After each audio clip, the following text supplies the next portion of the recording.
Well, hello there. It is I, Dr. Bosky, and I am vertically challenged, just meaning that it's tough to stand up. I have something very fun that I want to share with everyone. After months and months and months, I think we have, I think. I haven't literally looked at the physical at the end, but we have the Interstellar Sentinel Art Book that we've been jamming on. And I just got the print run back, so I'm crossing my fingers, and I thought, why not unbox this on stream? So let me try to press the right buttons. Here we go. One of these, and I think I need to push the other button for the other camera. Hello, other camera. There we go. The overhead. Dun dun dun dun. Ooh, look at all my dirty desk. My dirty desk. Goodness. Okay. So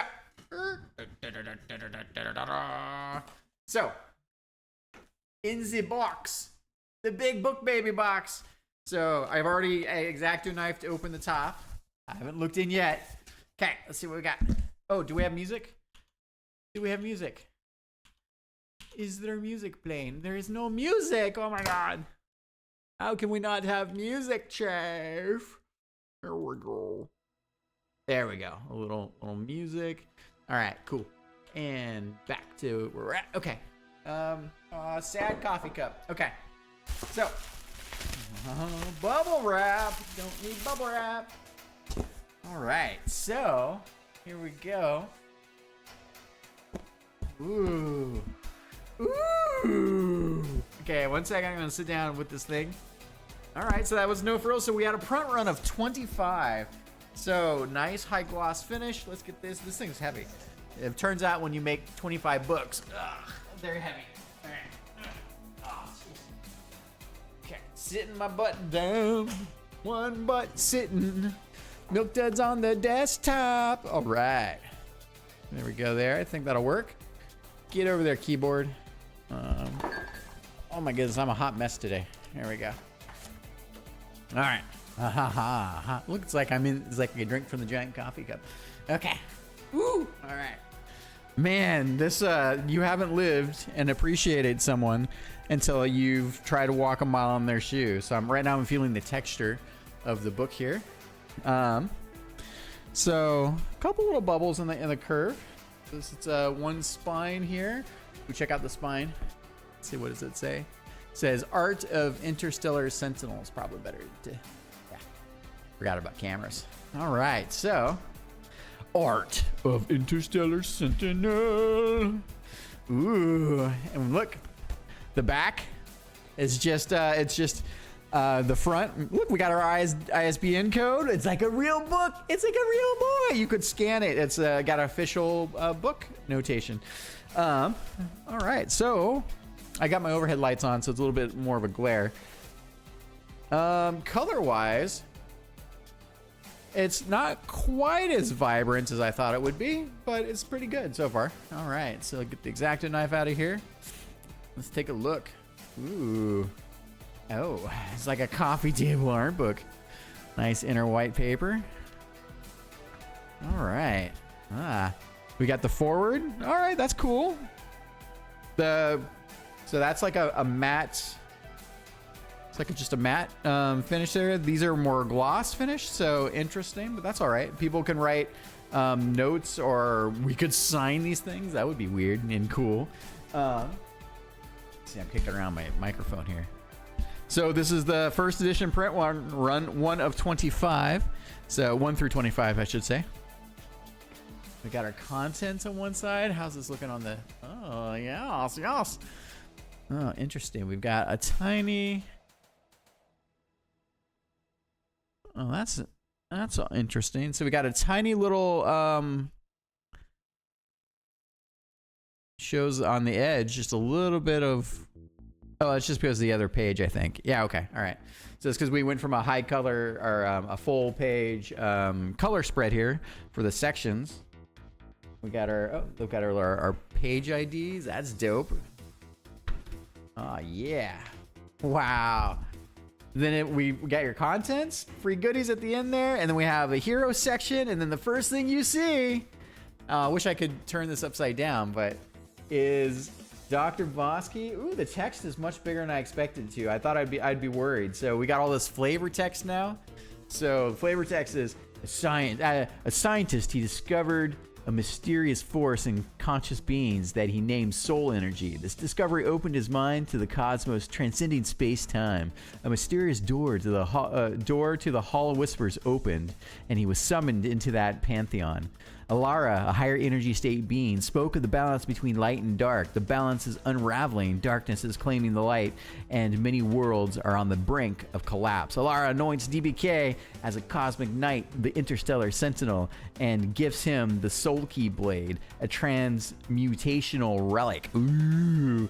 DBK's adventures lead to building a team, first with Larkin, his living lab coke, Loki, the fairy cat, and Zephlin, an astral soulmancer of the 13th Order. Together, they fight to hold the Frey multiverse together. Yeah! There's so much stuff in our world, and so then we have all these little cool DBK sketches. I know you guys are seeing this upside down. Okay, but anyways, how about I do this? Maybe I can look it up. I don't know. Let's see. All right. Wow, these in print turned out way better than I thought. This is so cool having it just be tactile. We're gonna do digital versions too. Interesting how some of the it almost feels embossed a little bit. That's really cool. Oh yeah, so we got pictures of DBK. We do these little flourishes on the backside here. Where graphics can span the pages. That's pretty cool. That actually reads better than I thought. Look at the DBK. Oh my gosh.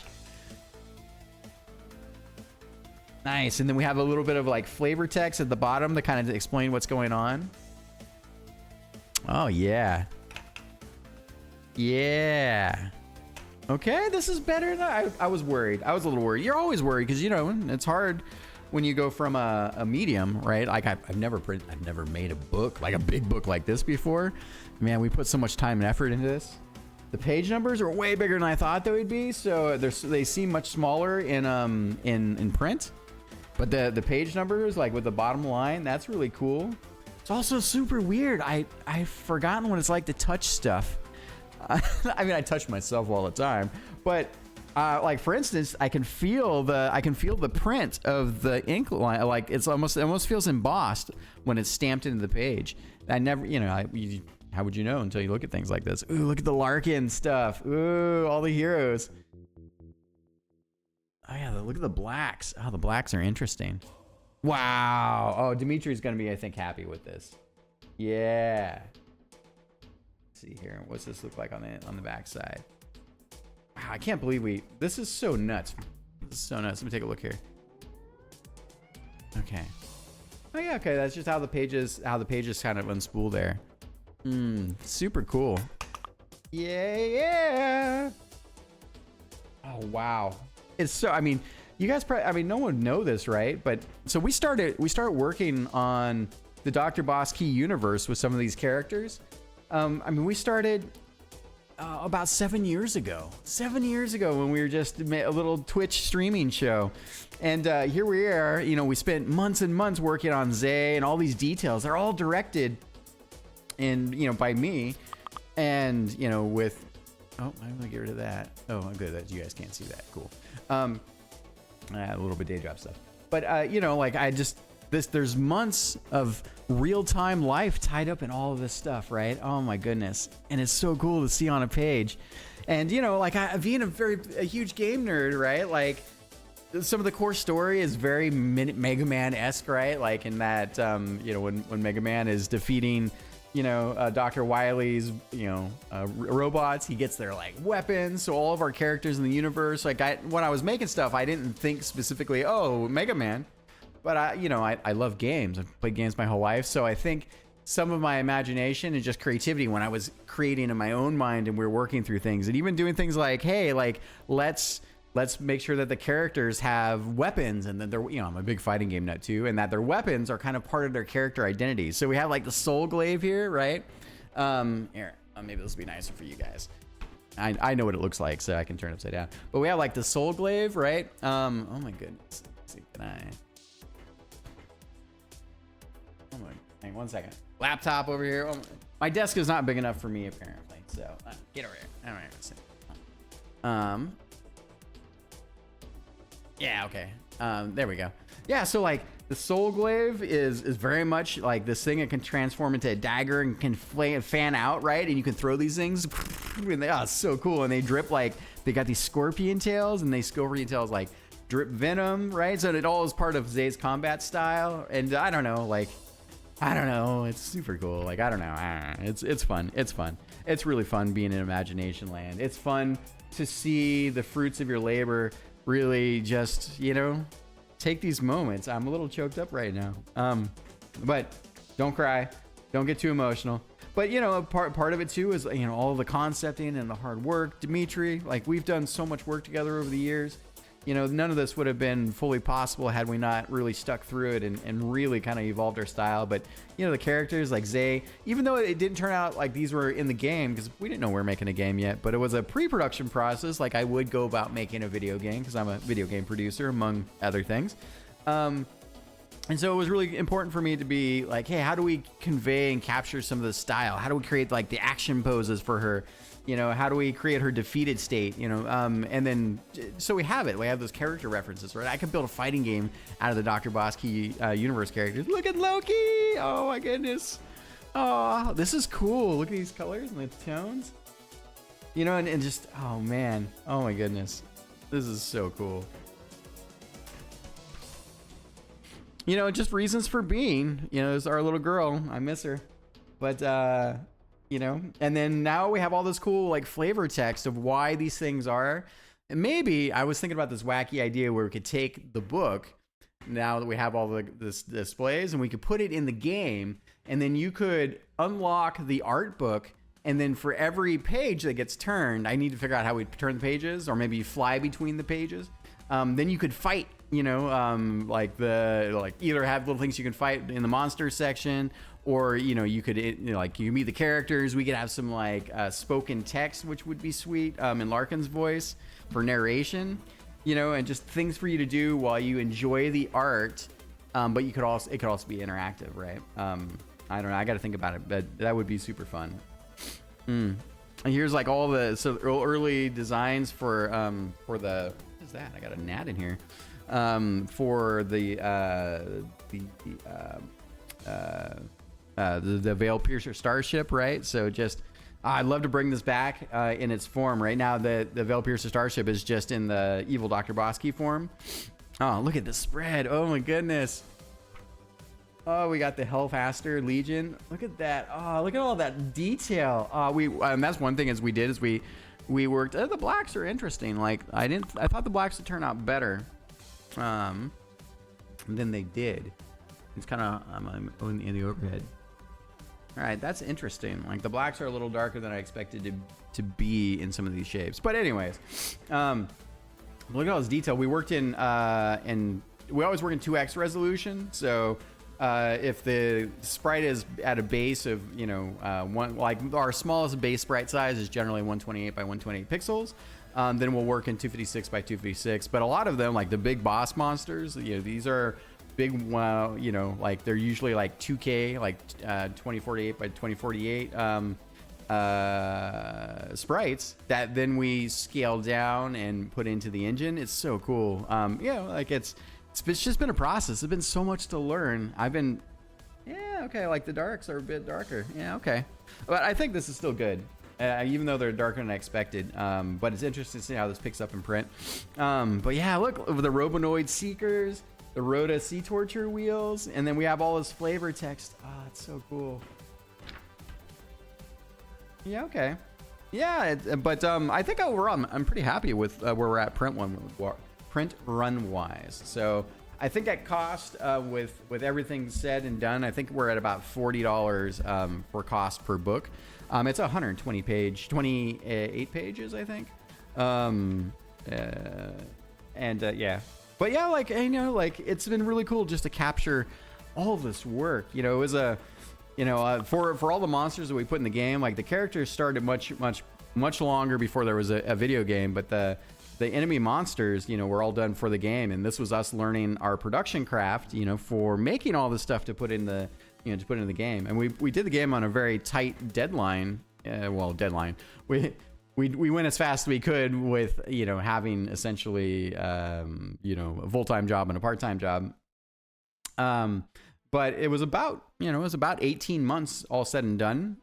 And it was, you know, a big shout out to Sunny 2000 and the SHMUP creator community. You know, none of this would have been possible had, you know, had we not had a stable engine overall. And, you know, oh, interesting. Yeah, look at that. Stable engine overall. Did I miss the page?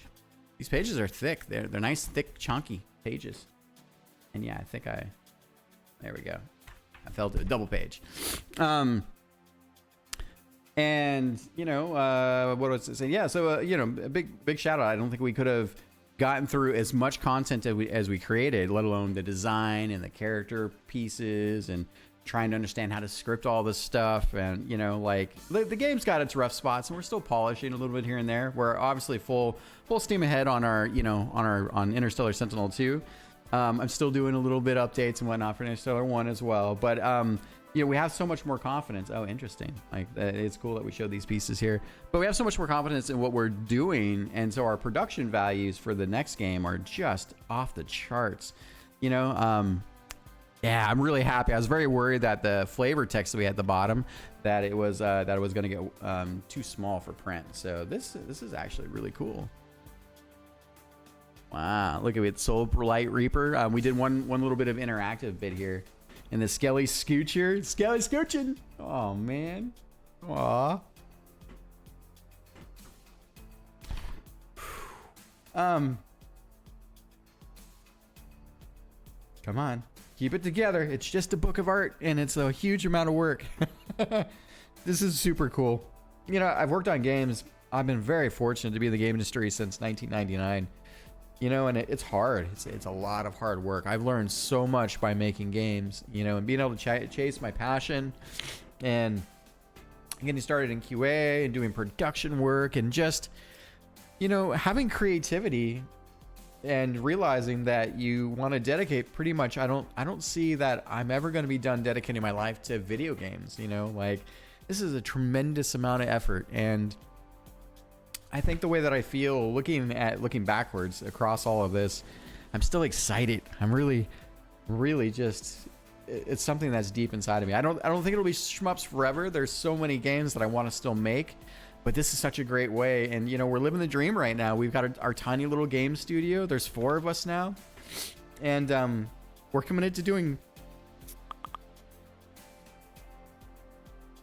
and creating really, really great work. And it's, you know, to see the people play at the game.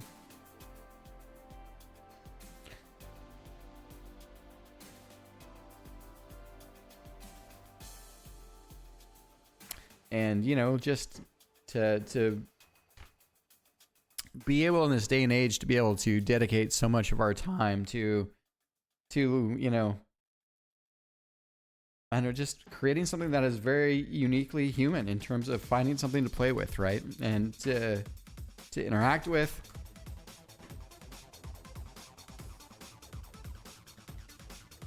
Give me just a minute. Man, it's tough. You know, I didn't want to, I think, unbox all of this and go through it because I knew it would be you know, it would create some feelings, I think. And it's been really cool to talk about that and to reflect on everything that we've gone through, just in terms of life and the people around me that, you know, just that they've been so supportive and joining me on this journey. And I just, you know, want to appreciate people. So it gets me kind of emotional. Look at this, the Fortress of Flesh. Man, yeah, so I guess that's my only one thing is I didn't expect the darks to turn out the way they did. They're not terrible, but they don't look the way I expected them to. We're a little darker. I think we don't have the full color spectrum that we had in digital. So, and we did CMYK or CYMK. Yeah, I think CYMK for our export and print process. But this is still super cool. So, but yeah, you don't know these things until you actually print. Book Baby has been super patient with us and uploading our own versions and our manuscripts, and it really just, trying to put it all together. And so so far I'm really happy. They helped us with our ISBN number. And like I said, we're going to do the digital versions as well. Like here's our, you know, we're looking at the bosses right now, right? Super cool. Jitterbus. Oh my God. You know, and it's so exciting. All right. So let me finish flipping the pages here. It's interesting. So this is a really cool, I think, coffee table book. Scarzen. God, Scarzen. Look at but some of these, I mean, some of the other colors are amazing. It's just the way the darks turned out. I really love it. This is kind of like this Apple design. You know, Dimitri always hates me because I'm like, come on, let's do a little bit more. Like he just wanted to do white pages and boring, right? And I was like, come on, let's just add some little design flourishes. And he did such a great job with that. Man, there's probably, I've probably spent about 100 hours. We both probably spent about 100 hours on this project with just, you know, trying to doing the layout. Yeah, that's probably generous. We probably spent closer to 200 hours, I bet. Look at Skullzor. And every time I see this guy, it makes me think about how much I love Castlevania Symphony of the Night with the Skull Lord boss. You know? Keep it together, Chain. Let's not cry all over the microphone. Brontris. And like, you know, I look at Brontris and Brontris totally reminds me of, you know, look at these early versions we did. But she totally reminds me of all that like really cool, like Eastern culture, early video game weirdness. And we still have video game weirdness, like, you know, and that's amazing, right? Video games are amazing. Anime is amazing in that respect, you know, but I still remember like, you know, the first time you encounter like Contra, like being a kid and encountering like a big crazy demon boss, or you know, when you see one of their larger bosses, they turn around and they've got a crazy, insane baby face thing, right? Or you're playing through Dante's Inferno and, you know, like you encounter like the giant like mother style demon with her like crawly crab things. Oh man, you know, so like there's been things like that I just love. I love when art just surprises and shocks you a little bit and gets you to stand back and feel something, right? Like it's so freaking cool. And I've been trying to do my best to bring what's in my imagination to the pages, and being able to have such a wonderful partner with Dimitri, and now our team's a little bit bigger, but you know, like being patient and us trying to realize just what these things are, you know, like it's been an incredible journey.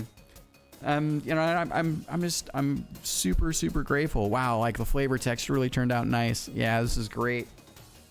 Look at this. Oh my goodness. I'm gonna send a few of these over to you, Dimitri. They're coming. I was worried that the here, like the fonts are a little bit different between the pages because we needed, you know, spacing. And I really wanted to make sure that with the flavor text that I got as much in there as possible, because, you know, for people that don't want to, they don't have to. But now, like, you know, look, here's Gondas. Oh yeah, interesting. So like that, I was looking at the page fold. So we got this thing, right? Like part of his arm is in the fold itself, and you don't really know the curvature of the page of like how that's going to look. You know, and I think it turned out all right. Like, you know, it's mostly just drawing your eye across, you know, to the pages. But, you know, when, you know, we have like, we've got 6 or 7 boss monsters. We still have a couple like big concepts. And by boss monsters, I mean from the original Dr. Bosky universe. These are the big like disruptors, right? And the Gondas Neda boss is a love story. Like, you know, that she's a parasitic fairy. And they only have, you know, just weeks to live from when they're born, and they go out into the world as a brood, you know, and then they try to seek out the most powerful, entities on the land, and then they attach themselves and they burrow into the nervous system, and like you can see, I think it's on the last page, and this is the kind of stuff I just let float around in my brain. It's so cool. I'm like the soothsayer, or I'm the rememberer, right? You know, for tribe Dr. Bosky. But you can see here, right? Like it was so cool. Like when she like finds Gondas being this like elemental demon creation. He's kind of formed from rock and the soul essence from the demonic realm, channeled by these sorcerers from Srivis, also a demonic titan. And then they're the formation, the origin story of Gondis, right? And I have all these cool origin stories of these main characters. You know, like in Interstellar Sentinel 2 now, it's all about Gressel, and Gressel's this cyberware werewolf, basically a mix of experimental DNA splicing plus technology to create super soldiers, right? And yeah, I'm not gonna say my idea. It's not like I haven't heard of these types of things before, you know, but they're mine in terms of the way I get deeply personal with them, and we find our own take on it, right? So, but anyways, like with these two, you know, Nada, she finds him, and then they have this battle. They have this internal battle as she just burrows into him, and he's fighting her and resisting her, and she's fighting him because she needs to survive, right?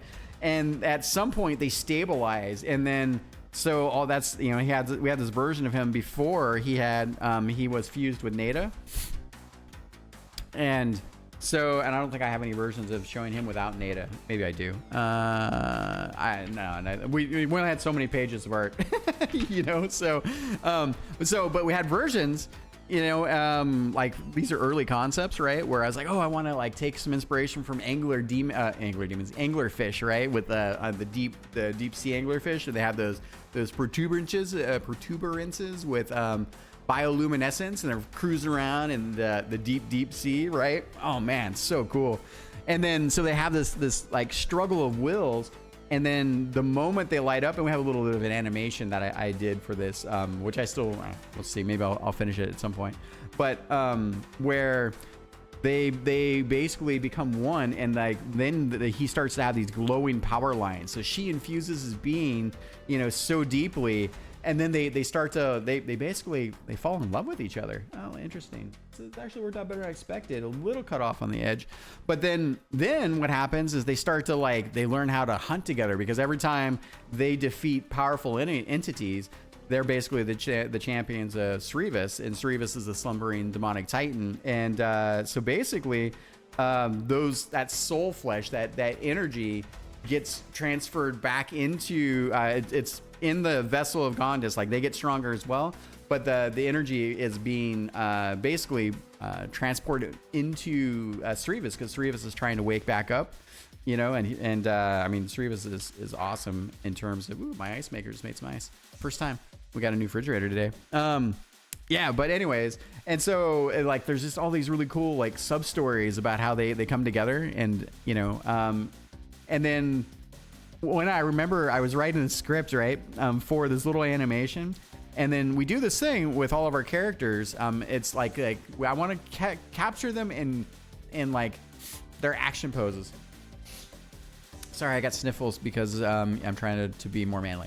But we try to capture them in their action poses. We want to see what they look at from the front and the back, right? Like it's important for our kind of character studies, right?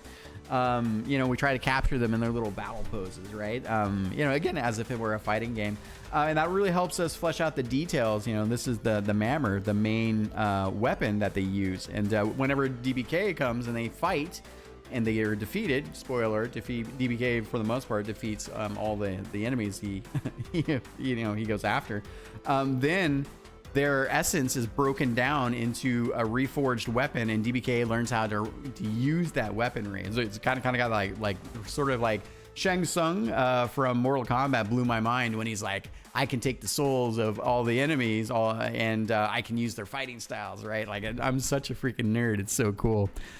So a lot of my game is just a love letter to, you know, living in this world, living in a lifetime filled with games and, you know, amazing books and literature. It's an amazing time to be alive as a nerd, you know, like it's been cool to take all of that inspiration that just makes me feel wonderful, and to bring that back into, you know, what is the stuff that we're making now, and putting that bit out into the world, you know, and some people seem to be really enjoying it, and it's super humbling. So now we're on to the environments.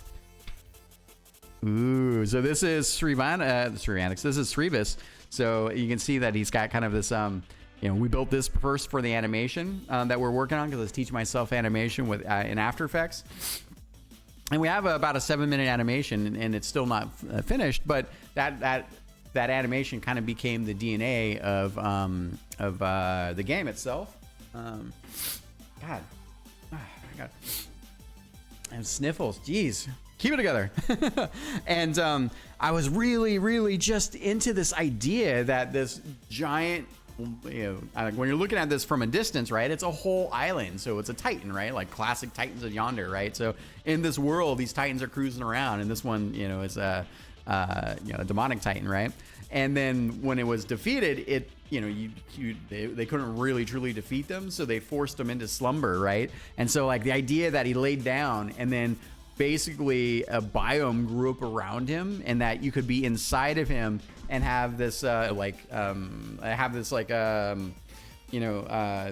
whole inner city in which entities are attracted to him. Even in a slumbering state, there's still power there, and then this like civilization rises up and flourishes inside of Srivas, and Srivas is sort of directing this from the behind the scenes. And why does this guy exist? Because I needed a backstory for Gondis, right? And so I'm digging around, and I just remember writing some of these things, and like when Gondis and Nada, like they die, there's a little bit of dialogue there. I felt it, right? Like art is beautiful when it can move you, and if it can't move me, how do I expect it to move anyone else? And that takes time.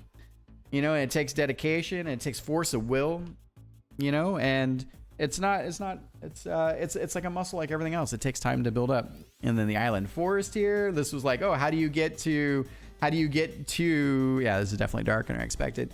But how do you get to the Srivas Mountain, right? So, and we had all these really cool key shots for this like art style or animation style that I was playing around with. I had hundreds of hours I put into the animation. And why did I learn those animations? I was learning them so we could put them in the Twitch show as little overlays, and I could tell these stories, right? I've always been like a dungeon master, a game master, a world builder in that respect. I love playing and living in worlds, and like, I don't know, it's something that's always really excited me. And so it's been really cool to connect with all these things, that I've always wanted to do. And here we are 7 years later, 2 years for the game almost. Technically the game is just turned 1 in August, so I guess it's more like 2.5 years now since we started a lot of that. And just to see it kind of come together, right? So here is the inside of Srivas Mountain, right? The inside of the Titan. Here's when Srivas tries to pull like it. It's fun to talk in proxy, like stuff that I made up.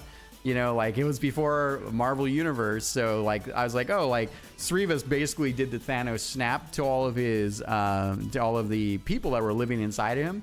And he tried to snap them. He basically burned and razed the whole city down. All the souls like flowed into him, and then he was trying to wake up, but was unfortunately wasn't able to do it because he was stopped by heroes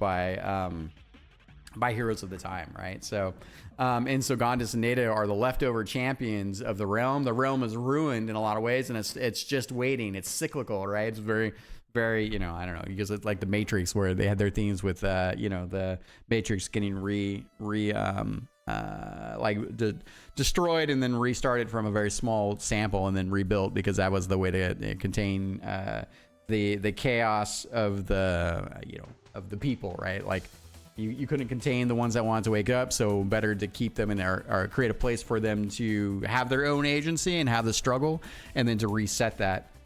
So this is much darker than I expected. Yeah. Okay.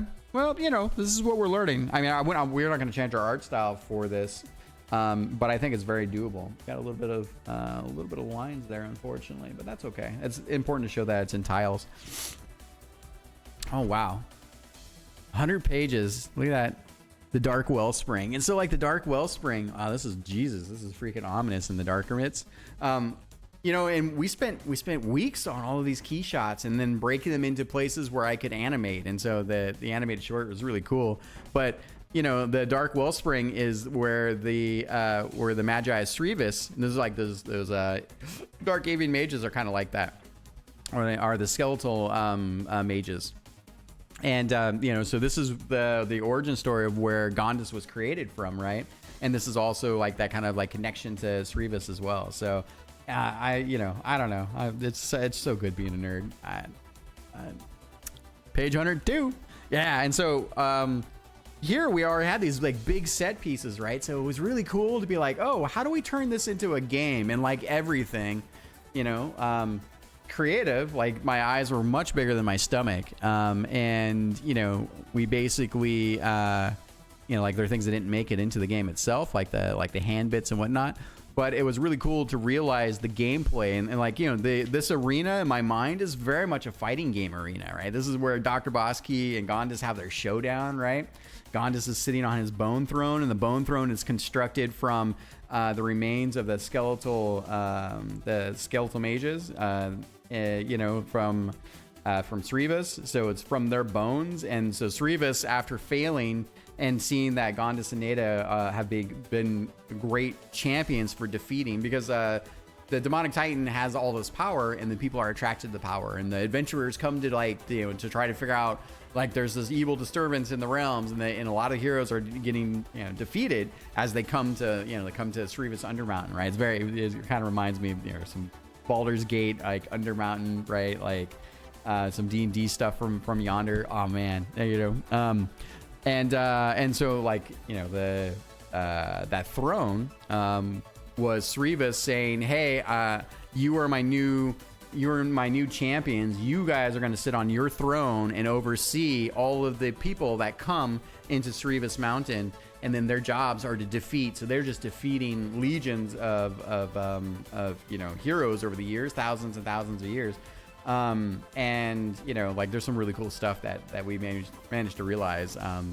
And it's been, I don't know, I'm rambling. So, but, it's been a lot of fun, to realize that. Yeah, here's the cosmic simulation, right? That was a really cool, people are commented that they really liked, the way that these level backgrounds, so this is like the credits level, right?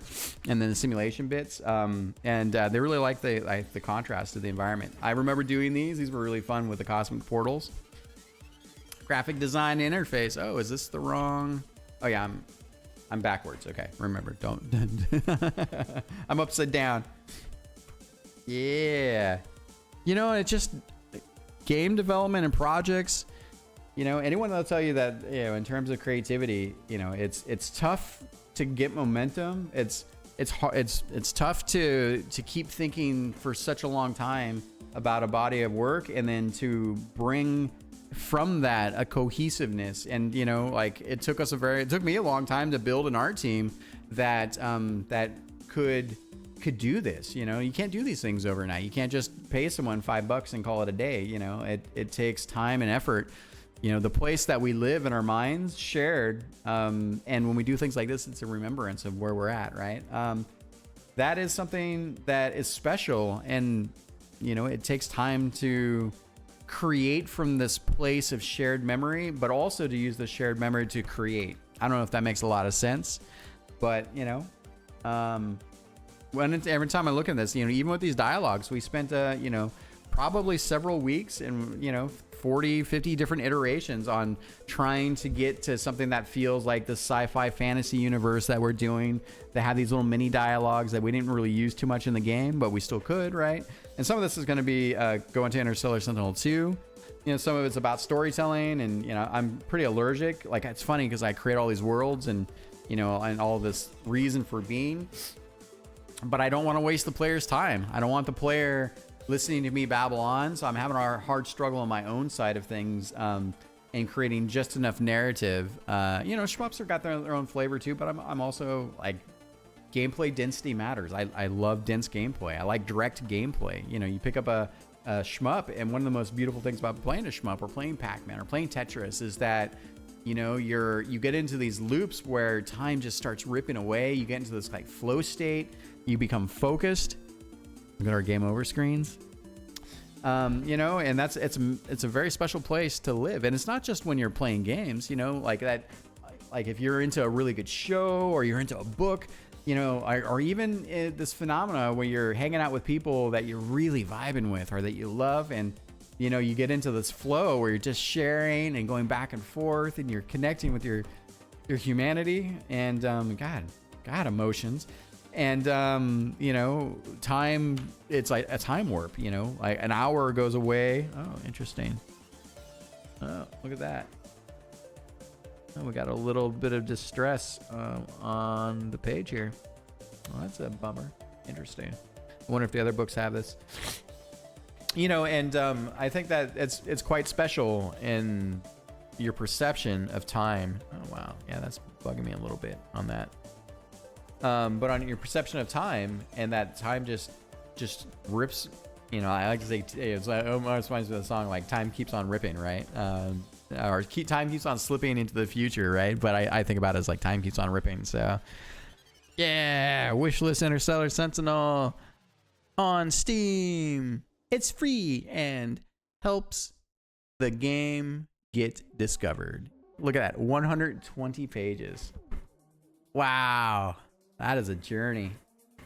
What an emotional journey. I know why I've been putting these off. So these arrived a few days ago, and I knew that, you know, I wanted to be in the right space to really think about it and to talk about it. All right, look, I've got a book for my coffee table.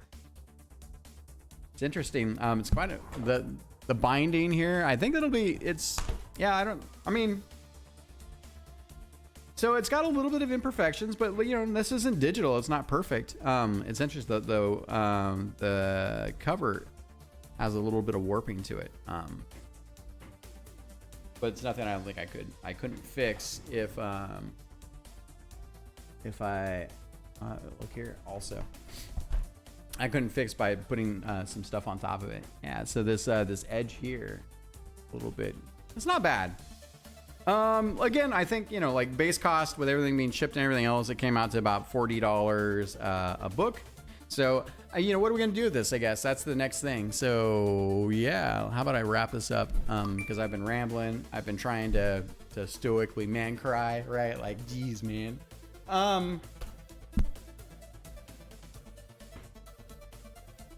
Or look at that.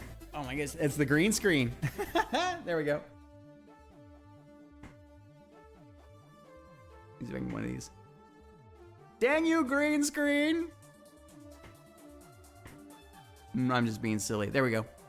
Oh, there we go. That'll be my freeze frame for the thumbnail on the video.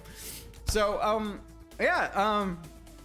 All right. So I guess what's next? So, you know, we do have a, you know, we started a little site for Uplifting Goat. We've got a little Etsy store. So I did an experiment, I don't know, months ago with doing like a dad joke book. It was like a coffee table book that got us all inspired for what I thought we could do. So, you know, sometimes you do other projects and then you realize you can, you know, that those ideas transfer over. That gave us confidence, gave me confidence. And then I had no idea how much time I was going to invest in this. Again, hundreds of hours for us, this last slog. And, you know, it's thankless when you're moving pages around and you're redoing layouts again for the 5th time and you're like, but anyways, I digress. Aside from the pain. So yeah, so we'll put the books up in our shop. I don't really expect to sell any. I got to figure out I got to figure out what the price point will look like for them. They are limited. We have 25 in this print run. And I'm not planning to warehouse a whole bunch of books, but so we're gonna do 2 things. One is, now that we have the physical, which will be dope. I wonder if I didn't think about signing this. Ooh, I don't know about signing books. Like my signature is terrible. Yeah, okay, I'll need to think about that. But anyways, I digress. So one of the things we want to do is want to put the books up in the shop for anyone that wants to support the company and the efforts. And all of that, which is super fantastic. You know, I think more importantly, we've been thinking about like bundle deals and, you know, what we could possibly do because we have physical, right? The other side of this is you may not, some people may have seen or not seen the CD that we did. So we have a physical CD of the soundtrack. We're listening to the soundtrack right now. And so maybe we'll do some like super bundle deals. I want to do a digital layout version, maybe a Kindle version. I don't know, like our iPad layout, or an Android tablet. iPads, iOS. Also maybe mobile, make it dynamic. So we're gonna continue to engage with BookBaby. I think that's super cool. And you know, I think one of the things I want to do is we may as well finish a deal with BookBaby and distribute the book digitally and physically wherever, you know. We want to do an on-demand print on demand, which will be slightly smaller. So this is the bigger 12 by 9 inch version, and it's good landscape wise. you know, I like where we're at with this. So this is such a treat. What a freaking awesome journey. I'm gonna also send this this link over to the Book Baby folks. So we're gonna finish that up, and then what I want to do is I want to put together a bundle deal for Steam. So once we have because I have the PDFs for this, I really want to have a nice PDF reader or something like that, but I need to projects. I need to find someone that maybe I really want to have like a digital page turner. But you know, at the very least, we do have PDF versions of this stuff, of course, as well. So I want to do versions in Steam and itch.io where you can, you know, if you want to support the studio and in the game a little bit more and buy like the combo pack version, then you'll get a digital version. And maybe we'll put something in Steam where if you buy, it's a bit weird with Steam because I don't know if you can sell physical goods. It's a bit weird, but we definitely we're working on our Patreon page, so we want to create access for our fans to be able to support our work. And you know, there's still a bunch of work to be done in that space, but that's kind of the near-term plans here. So I have some friends and family that definitely want versions of the art book. Of course, it's very humbling. You know, so we got the holidays coming up, which is nice, right? So it's a crazy place to be and to be in the space. So I definitely want to get the digital versions together so then people can enjoy it, and then we'll have, you know, it'll be very low cost, like it's just a couple bucks or something like that. So then you can download it, enjoy it, and then that also starts to fill in, I think, some of the just why, you know, like every monster has a little bit of a story. It's not the full story because there's only so much we can add to the pages, but you know, every boss is there. There's more reasons for why this is. You know, maybe at some point we'll do like a director's cut where it's a digital version or a motion graphic version of the books that then have narration. So that'd be like a nice deluxe thing, and we could do those as like videos. People could scrub through them. Maybe that might be a thing. I don't know. There's more. And the thing is, it all takes time and effort, right? But there's still more. Very happy with this milestone. Again, thank you to all the people out there that have supported this journey, and you know, just it sounds stupid, but you know, when people watch the videos or they get excited by something, or someone reaches out and they're like, "Wow, I really had fun." I've had people. We did this Halloween thing, and people got some free copies of the game. I was giving away copies of the game to trick-or-treaters. Some of the trick-or-treaters were like, "What's a PC?" And I was like, "Oh, we have failed our children and as a society," you know, because I'm an old school dinosaur now with desktops, and you know, I still have reasons for wanting the high end for creation. And you know, while laptops and phones and tablets are also very good machines these days, you know, if you know, you're on a PC with your big card and you know your latest CPU and GPU configuration, right? That's where you get, it's your creation station, right? Like you can create in other ways, but anyways, I digress. So so some people, one of the stipulations was that they connect with me on Discord to the Interstellar Sentinel Discord, which you saw in the book.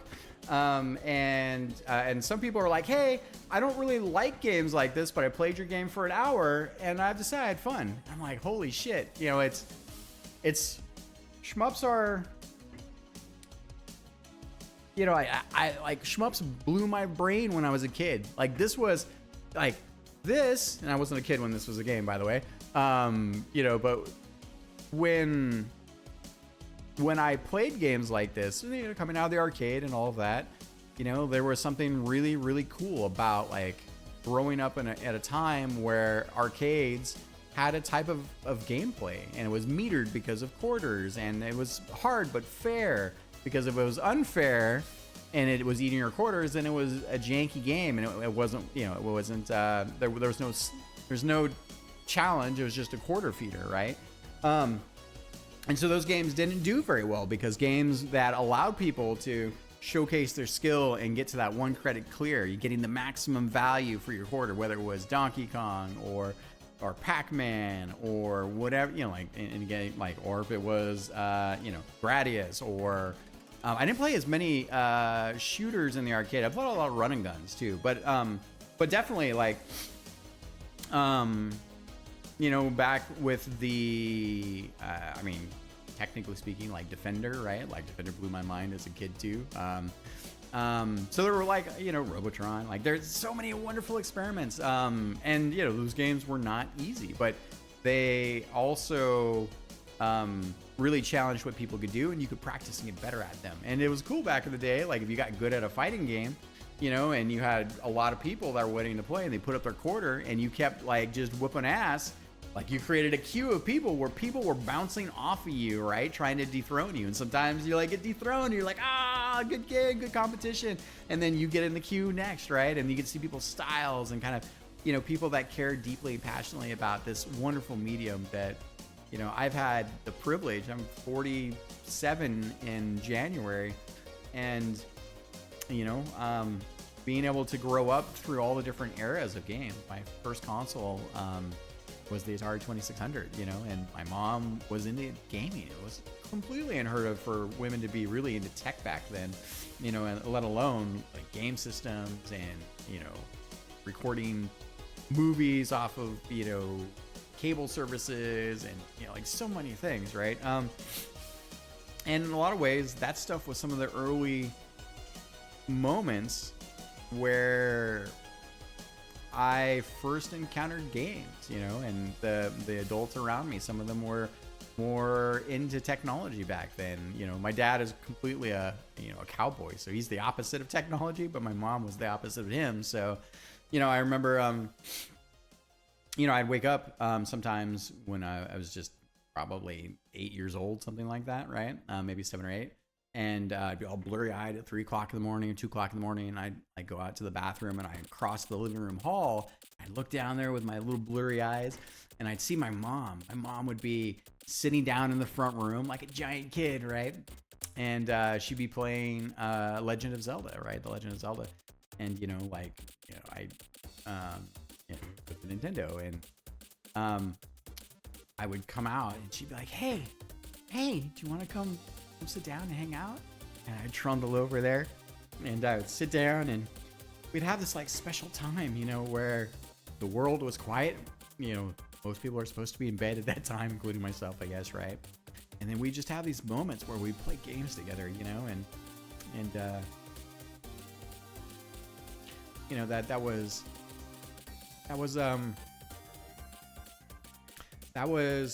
moments where I felt loved and I loved, right? And video games to me have been a place where that could happen. And so my whole life is realizing that gaming is also this thing that I love, you know? And so here we are. So I just want to say thank you. Thank you to everyone. And we'll see you next time.